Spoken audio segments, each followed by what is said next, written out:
guy's crazy. You turd. You're so dead you don't even know it. Come on, boy. Bring it! Bring it. Bring what? Bring it!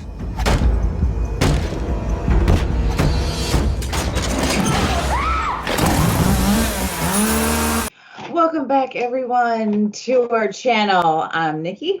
And I'm John. And this is Nikki and John. Today we're going to talk about Texas Chainsaw Massacre. We are going to focus on the 2003 version today. I do feel it's necessary that we talk a little bit about the original. Now, I personally don't really, I like the story behind it. In the original, I thought it was pretty cool, but as far as the acting goes and the camera angles, I'm just not into it. Like, I tried to rewatch like the whole thing and I was like so bored, and I'm like, I can't do this. Very dark in a lot of scenes, and the acting is very mediocre. But it became a cult classic probably due to it being what it was at the time. There was nothing else out like that. So right. I get it. It's not something I want to pop in my TV and watch over and over and over. Right. Yeah, Just, I agree. It's just, and the sequels were even worse. We're not even going to go there. Yeah. And anything that was a remake of that, it's just a waste of time. I personally, as a film critic, do not recommend those. That's why we're talking about the 2003 version, because I personally feel, I think John might feel a little bit of the same, that this should have been how it was done. Yeah. I don't know if you were like, I like some of the things in the original, and they are fairly similar. They're kind of, they have to be different in some way, but it does pretty much just follow the timeline, the storyline of the original. At the beginning, when they go over all the...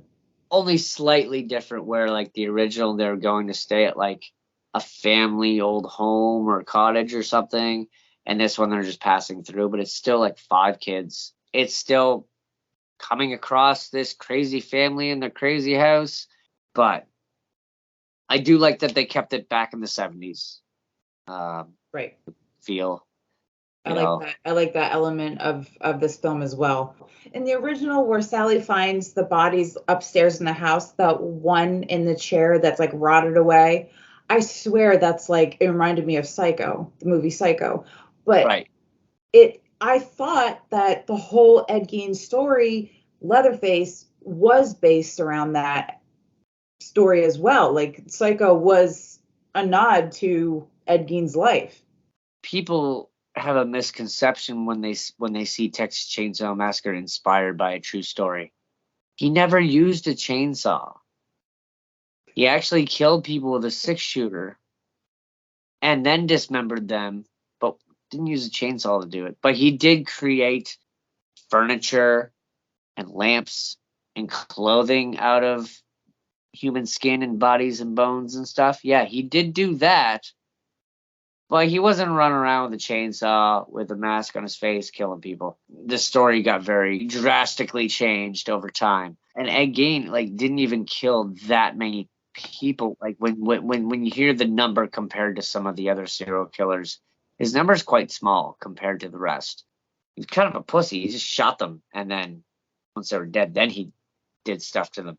Where in this movie they perceive it as, oh no, he goes after you with the chainsaw, with a meat cleaver, whatever, at any given time. You know what I mean? Like, and he's this big, like 300-pound guy.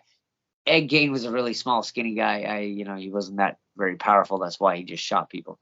But still, take somewhat with a grain of salt real facts and convolute it and expand it. And that's what this movie is. Which, still makes for a great horror movie, though. Well, that's where the Hollywood realm comes in. If you see this little short guy or skinny guy or whatever, and he shoots people and then he eats people, great. This is so interesting. You got to have a big, scary guy with a crazy mask on. That's more. That'll get people's attention. That's amping up the ante here. Let's make this as aggressive and big and bold as we possibly can. Texas Chainsaw Massacre 2003. Directed by Marcus Nispel. Writers Kim Hinkle, Toby Hooper, and Scott Kozar. So you have some of the same writers from the original on this one as well. The cast includes Jessica Biel, Jonathan Tucker, Erica Learshin, Mike Vogel, Eric Balfour, and Andrew Bryanowski. So in the very beginning of this film, it does foreshadow a little bit of the original, where they find like lost footage, and they go through the house. I thought that was pretty cool. I thought that was an interesting scratches, and then the broken nail and a bit of hair. I was like, okay.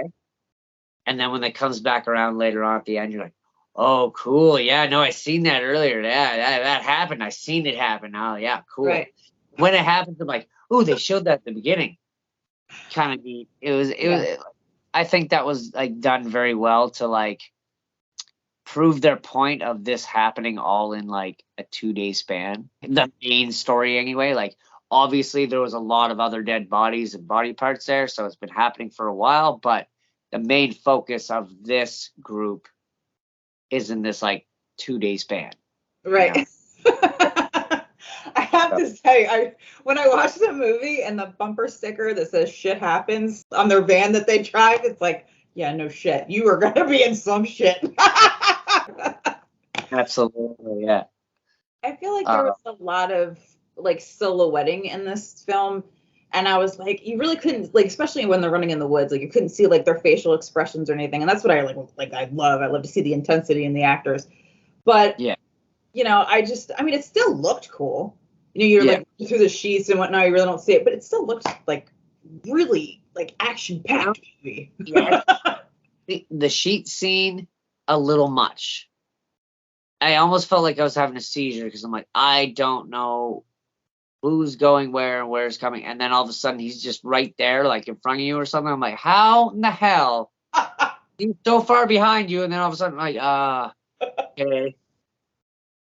That was a little, I don't know, downgrading for me, but there's some other great scenes that I thought were fantastic. Like that opening scene when the girl gets in the car and then she's like starts freaking out, going, "You're going the wrong way." And then she pulls the gun out between her legs and then shoots herself, and they do that long shot backwards through the back of, like, through her head when her head falls back, and then through the window, and then it shoots back and you see them run out of the van and they run around the side of it and start throwing up stuff. Like, I mean, of course you would, but like that shot was done so well. And there's a few other good shots like that of the house and stuff that they did that was like some nice long shots, really giving you a good element of the surroundings. I thought was really, really great. So the Jessica Biel being wet, wearing a white t-shirt. Well, I have to say something. I like those scenes. I wouldn't blame you. Hello, chewing. No, but I have to say, this is one of the things that pissed me off about the movie. I'm like, okay, you're in the basement and it's constant. It's like the pipes are leaking so bad it's like raining. Like, what the fuck is going on with this house? Yeah. Like, where it's not raining outside. Like, where is all this fucking water coming from? Like, is it from your house? Because why wouldn't you be flooded?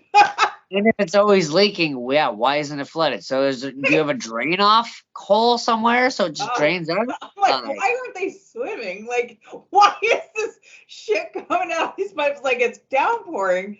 But there's just like little puddles, you know? And there was another problem that really bothered me was, okay, when the blonde guy is confronting the guy in the wheelchair, Grandpa, right, and Jessica Biel's there, and then he's like banging on the floor saying, "Boy, come and get it." You know that he's not talking to that young kid he's talking to. He's telling Leatherface, "Boy, get out here. Take care of it." Right. And then when he opens the door and he's got the chainsaw and they shut the wooden door, it's the guy with the chainsaw. Okay. I mean, yeah, it might stop him for like what, maybe a minute. Okay. That's a minute, like a second you can go. And he keeps trying to get the tire iron. Why do you keep trying to get the tire iron when the other guy rolled his wheels over it? You can't pick it up. He just lays on the floor lays there. Get up and run out the door. Like, don't lay there for 2 minutes We and all yell do. at the girl to run. I'm like, get up and run yourself, dude. And then when he does, he runs through the sheets. I'm like, well, that was stupid because now you can't see what you're doing. And obviously, this guy knows where he's going because it's his property. John, we all do this with a lot of the movies, whether it's a horror movie, a thriller, whatever. We're just like, what the fuck is wrong with you? Get up! Run, bitch! Run! Run! Like, if you were in that situation, it probably would be the same thing. Like, oh shit, you're running. You see the first place you go is where you run, and it happens to be through sheets. Well, fuck, you're gonna have to, survive however you're supposed to. At least he could have had a 2-minute fucking chance ahead of Leatherface to run if he had gotten up and ran in the first place instead of laying on the floor. I don't know. I'm not that person. I don't know.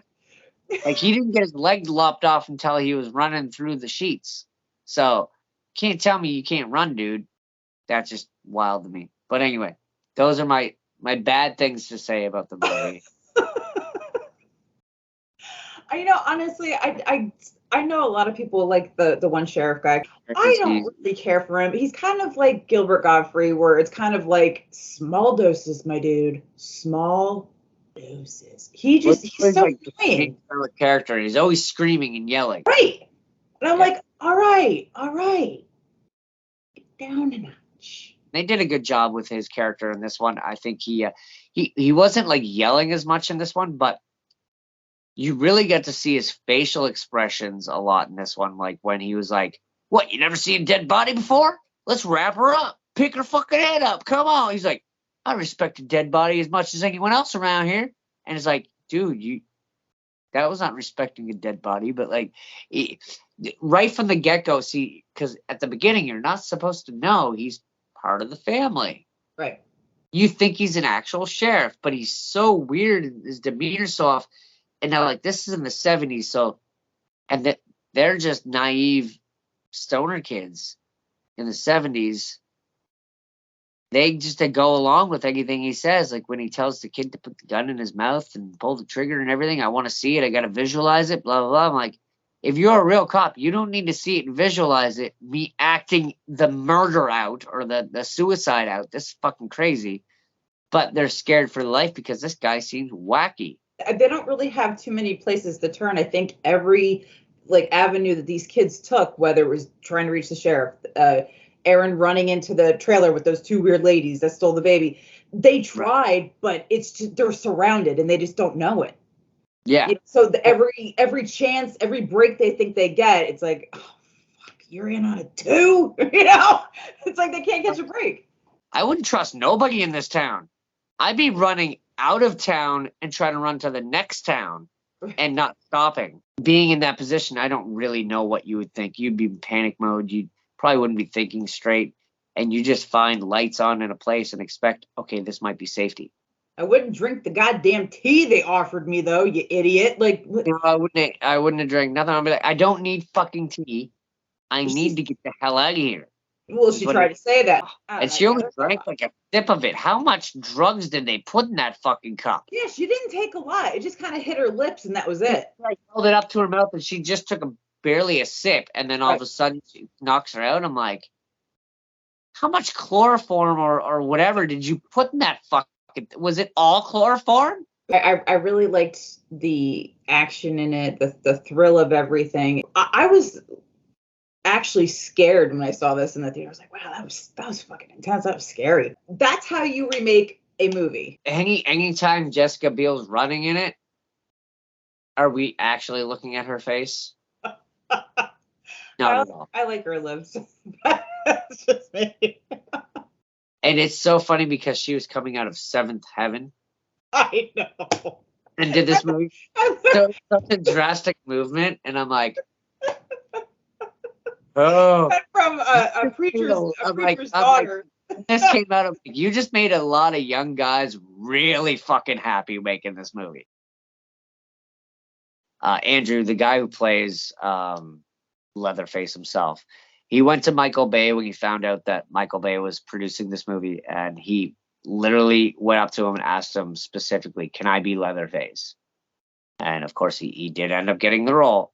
But in order to get the role and to be the big beefy Leatherface that he is, he ate brisket and bread, literally just brisket and bread, for months to gain up to 300 pounds to be this big, bulky Leatherface. Eric Balfour, legit. Okay, even though he was like the first killed off, but he probably wasn't on set. Like, I don't know how you'd be on set for the entire shooting of this unless they were shooting different scenes at different times. But on the very last day of shooting, he stripped down naked and only wore the hat, and then just ran around the set and stuff and kind of like made everyone laugh while he was running around naked on the last day of shooting. Leatherface, when he trips and cuts his leg, they actually legit put that in there to pay homage to the original, because at the original, when he falls in the middle of like the highway, the chainsaw hits his legs and cuts himself a little bit. They threw that in there to pay homage to the original. The open girl that pulls the gun out from her legs and shoots herself. Originally, they wanted her to be about like a 15, 16-year-old girl, but then they thought that wouldn't really resonate with the other characters being 20, 21, 22 in that area. So they made her, they got an older actress to make it seem like more their age. This is the first time we get to see Leatherface's face without the mask on. First time in any movie. I mean, like I said, all the sequels suck, but you still never get to see his face. Finally, we get to see it. To see his like no nose. It's kind of a gray tint to his face. His ears are kind of messed up. His lips are messed up. His smile is all kind of crooked. His smile is almost as crooked as he makes the smile in the mask, which is kind of weird. Except for when he makes the boyfriend's mask, he has the lips almost perfectly straight. Well, and when he's at, that's my boyfriend. If I was your boyfriend, I'd never let you.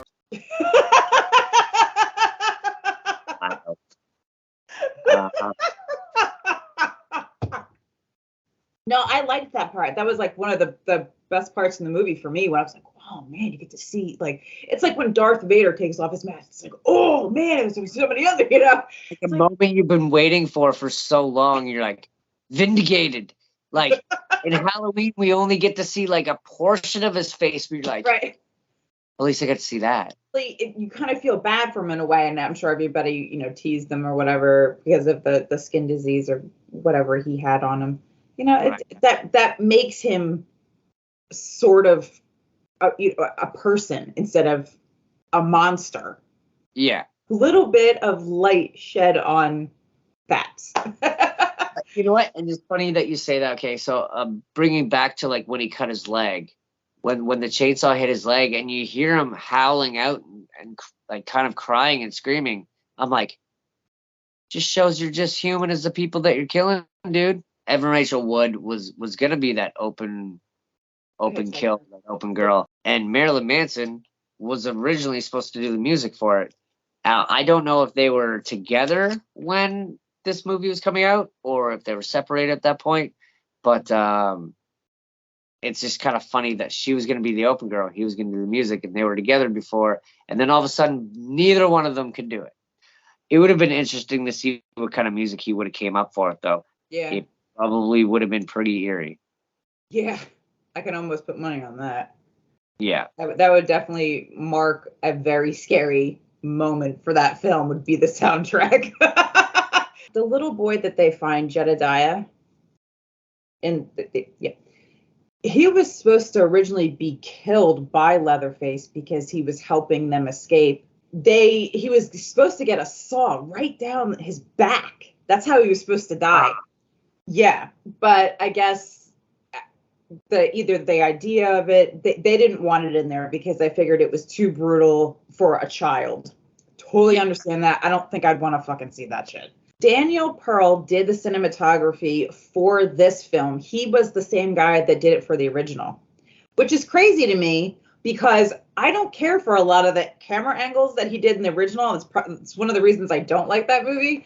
But I don't know if changed overnight or whatever, but he did good here. I thought it looked good.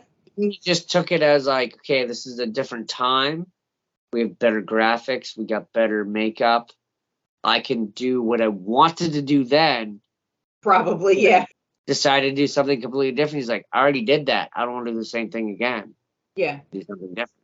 Yeah. You know, possibly. And I think it definitely worked out in his favor. Movement wise, structure wise, of seeing them running and then like those back shots pulling back and stuff, I think was done way better than the original for sure. Right. Yeah. I totally agree.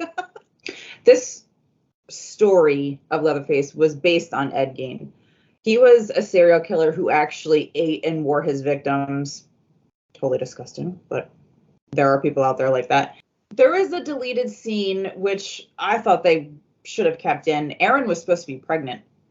That's why she didn't smoke the weed. That's why she didn't drink the water when they were down in Mexico.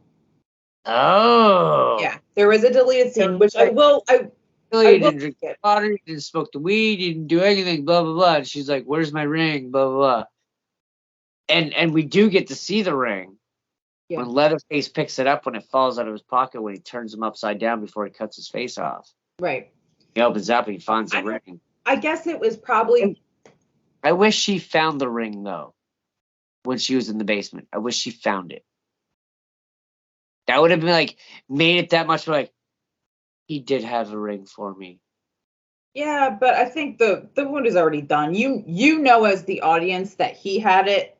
I don't think that would have helped her case in any. If the audience knows it, the character needs to know that the boyfriend did have the ring that he promised her for 3 years, and he finally has it now. Gunnar Hansen, who played the original Leatherface, was asked to be the truck driver at the end of this one, where Erin flags down the truck driver, but he declined. He didn't do it. I thought that would have been cool, but whatever. That would have been cool. Kirsten Dunst, who I fucking hate, Katie Holmes and Jessica Alba. You know, like Kirsten Dunst. They were considered of the role for Erin, but they didn't get it good. Kemper, his name was based off of the serial killer Edmund Kemper from 1964 to 1973. Film critic Roger Ebert gave this remake a 0-star rating. I think that guy's got a lot of balls doing that, and I think a lot of these film critics are douchebags. You can never go by critics. You can't even go by Rotten Tomatoes anymore. They have their head so far up their ass, they don't even know it's good anymore. They just expect a paycheck for saying something's good or bad. I'm giving it a 4.1. Oh, wow, that's high. You know how stupid the kids are in it, sure. That's your typical horror movie thing. It's a normal horror movie trait, and I'm all right with that.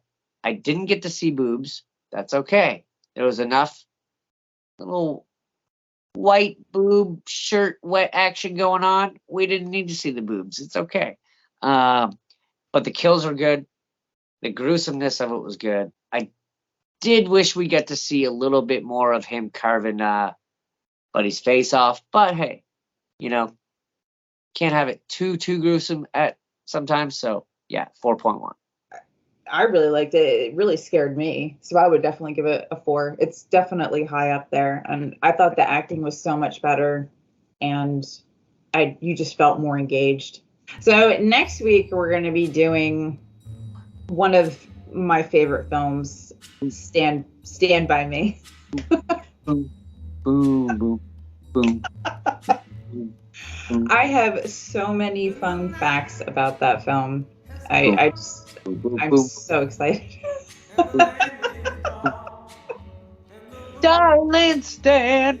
Yeah, no, I can't wait. Stand By Me next week. One of my favorite Stephen King book to films, which isn't actually a horror story, really, which is a little different for Stephen King, but at the same time grips you and holds you the whole time.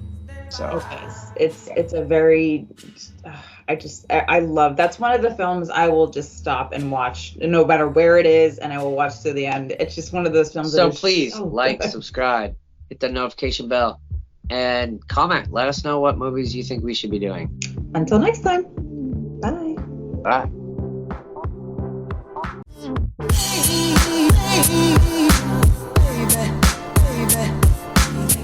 Baby.